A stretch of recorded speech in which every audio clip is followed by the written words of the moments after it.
Noong 2012 natutunan ko ang concept ng Rule of 72. Ito yung paano nga ba magtrabaho ang pera. Ang trabaho nito ay through compounding interest. Kaya itong Rule of 72 tinatawag din na Rule of Money.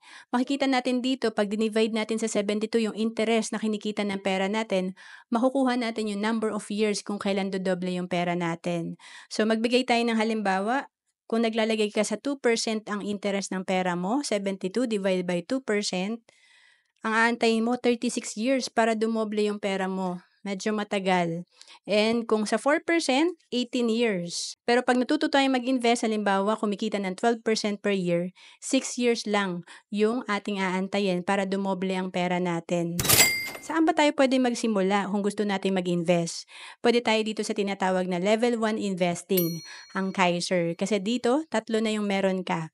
Meron ka ditong investment, healthcare na magagamit mo sa retirement, at may life insurance ka for 20 years. To know more about Kaiser, message mo lang ako sa FB, Roancelis Capistrano.